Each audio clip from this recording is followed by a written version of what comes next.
Bonjour, là je vais dire des petites choses rapidement sur les noyaux emboîtés. Les noyaux emboîtés à l'agrégation externe, c'est quand même assez au cœur du programme.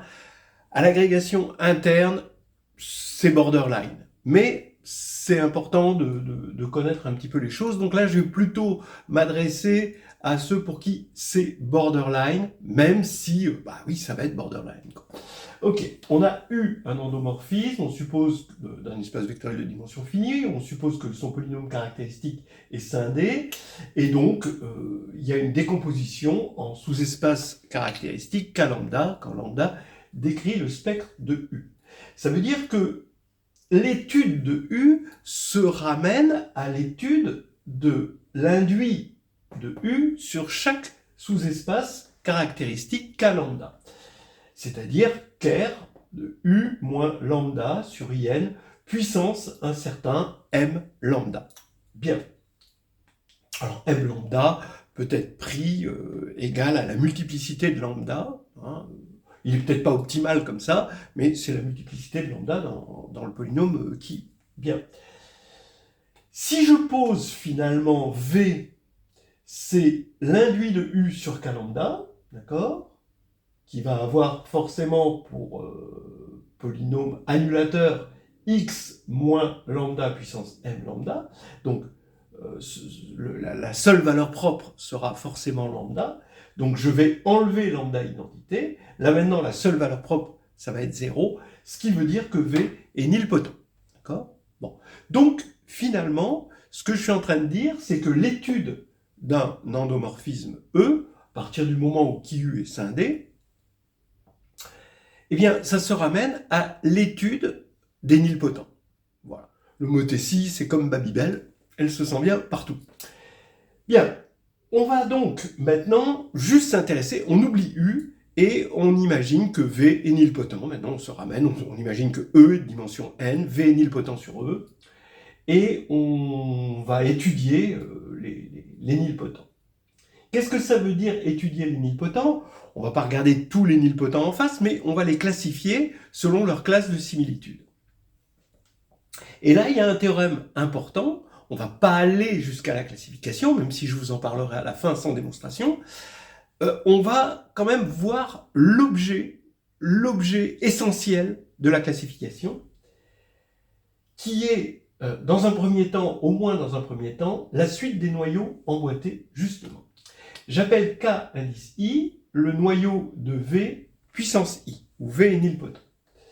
KI, c'est la dimension, petit KI, c'est la dimension de grand KI. Voilà. Bon, on ne va pas confondre, ça c'est des sous-espaces caractéristiques, maintenant KI c'est juste les noyaux emboîtés.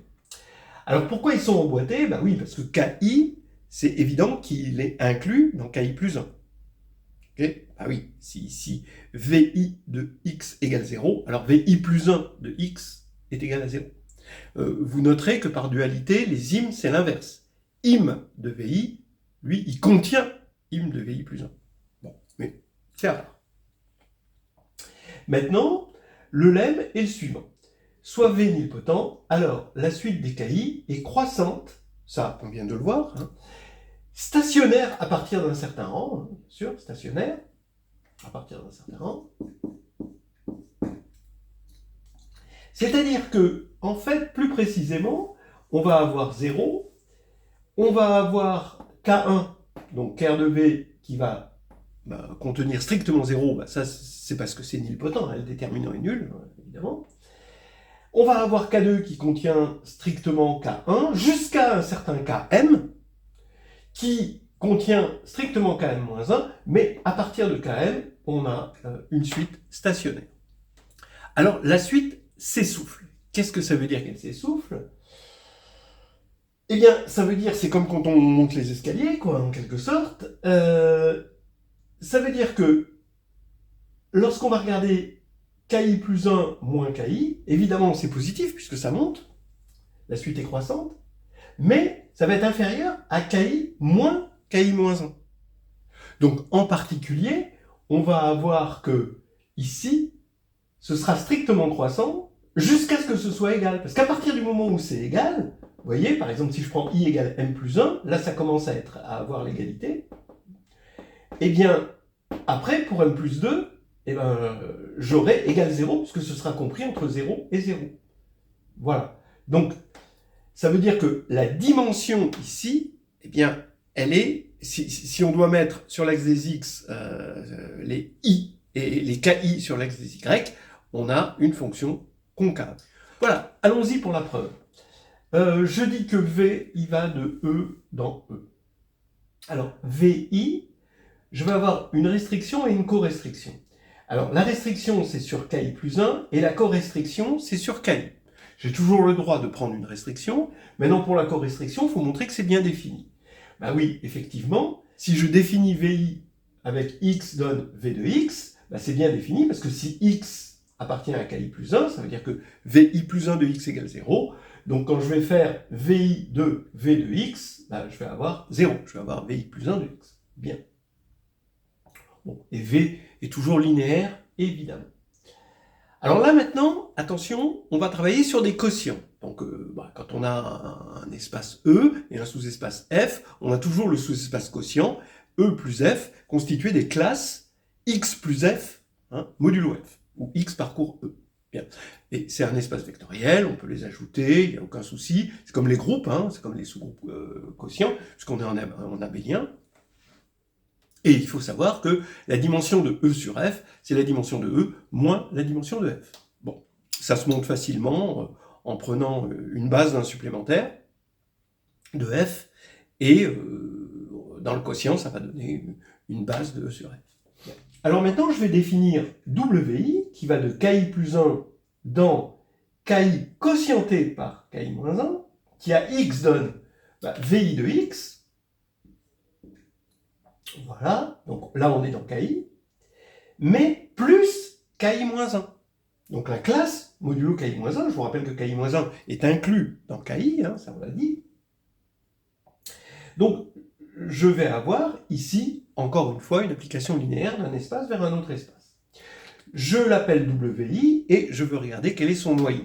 C'est-à-dire quel est l'ensemble des x de KI plus 1, tel que WI de x égale 0, c'est-à-dire tel que V de x appartient à KI-1, parce que le 0, c'est les éléments de KI-1. Évidemment, c'est la classe du neutre. C'est 0 plus KI-1, si vous voulez. Donc ici, vous voulez savoir ça. Ah oui, mais ça c'est facile. Ça veut dire que c'est l'ensemble des x de KI plus 1, tel que VI-1 de VI de x égale 0, puisque VI de x doit appartenir à KI-1. Mais ça veut dire que ça, c'est VI égale 0, VI de x égale 0. Donc ça, c'est KI inter KI plus 1. Mais comme KI est inclus dans KI plus 1, ça fait KI. Voilà. Donc le noyau de WI, c'est exactement le sous-espace KI de KI plus 1. Bien. Donc, soit vous appliquez la formule du rang, soit vous faites un passage au quotient. Bon, je vais faire un passage au quotient. Et je vais dire, du coup, je quotiente par le noyau, je vais avoir quelque chose d'injectif. Donc ici, j'ai KI plus 1 quotienté par KI, qui s'injecte par un certain WI bar dans KI quotienté par KI moins 1. Ce qui veut dire que la dimension de ça est inférieure à la dimension de ça, et donc dim de KI plus 1 moins dim de KI est inférieur ou égal à dim de KI moins dim de KI moins 1, c'est-à-dire cette inégalité que j'avais. Celle-là étant simplement la croissance, le fait que KI est inclus dans KI plus 1, évidemment. À ce stade-là, on aurait pu tout simplement dire, la dimension de KI plus 1 moins la dimension du noyau est inférieure à la dimension de l'espace ici. Voilà une proposition de preuve pour ce lemme, qui est important. Je vais essayer d'expliquer pourquoi ce lemme est important. En fait, toute la classification des endomorphismes repose essentiellement sur la classification des nilpotents. Voilà. Une fois qu'on a compris le spectre, comprendre le spectre, c'est bien, mais ça ne suffit pas. D'accord ? Il faut comprendre aussi les nilpotents. Voilà. Ça, c'est un petit peu le message de Dunford, c'est-à-dire qu'on a un diagonalisable qui, lui, s'explique très bien avec le spectre et les multiplicités, voilà. Mais il y a plus nilpotent. Et nilpotent, il va falloir mettre les mains dans le cambouis.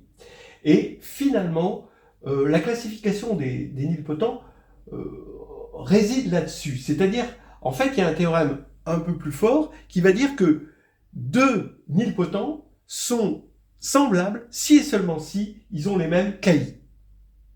D'accord ? Et à chaque fois qu'on a une suite comme ça qui s'essouffle et qui va tendre vers, bon, ici, le dernier élément, évidemment, comme c'est nilpotent, ici, ça va être E, d'accord ? Une suite qui s'essouffle et qui va tendre vers E, eh bien, on va systématiquement avoir une classe qui correspond à cette suite, et les classes de similitude de nilpotents sont liées à des ensembles de KI. Je vous donne un exemple. Voilà. On est en dimension 7, on va se donner K1, K2, K3, on pourrait s'en donner plus. K1, K2, K3 égale 3, 5, 7. Voilà. On converge vers 7, vers la dimension, tout en étant concave, c'est-à-dire ici je fais un saut de 3, puis je fais un saut de 2, puis je fais un saut de 2. D'accord ? Donc 3 de 2, les différences sont décroissantes. Voilà. Alors, je le mets comme ça, vous voyez, le premier 3, je le mets en vertical, le 5, ben, j'en rajoute 2 ici, et le 7, j'en rajoute 2 ici. Voilà. Et en fait, il y a une écriture horizontale et une écriture verticale qui va nous aider à comprendre la classe de similitude de U, bon, on va dire de V, puisque tout à l'heure je l'ai appelé V. La matrice de V, dans une certaine base, eh bien, je vais regarder en verticale 3, 3, 1. C'est-à-dire que il va y avoir une base dans laquelle la matrice de V, ça va être en diagonale par bloc, ce bloc de Jordan, donc de taille 3, puis ce bloc de Jordan de taille 3, et ce bloc de Jordan de taille 1. Voilà.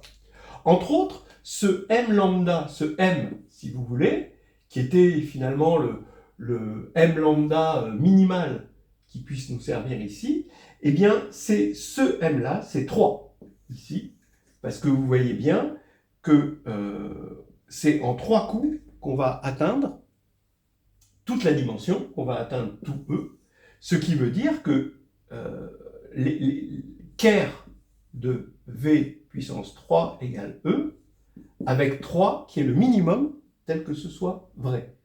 En gros, même si tout ça je ne le démontre pas, c'est dans le chapitre 3 de Nouvelles histoires hédonistes de groupes et de géométrie, eh bien, à partir du moment où vous avez vos KI, vous les mettez, vos KI qui s'essoufflent comme ça, vous les mettez comme ça en horizontal, et ce que vous obtenez, ce qu'on appelle la partition duale, c'est-à-dire ce que vous obtenez en vertical, eh bien, ça va être exactement la taille des blocs de Jordan. Donc vous avez la classe de similitude de V. Voilà. C'est pour ça que c'est borderline, c'est qu'on arrive au bout de l'histoire, finalement. On sait quelles sont les conditions pour que deux matrices soient semblables. Et on s'arrête là.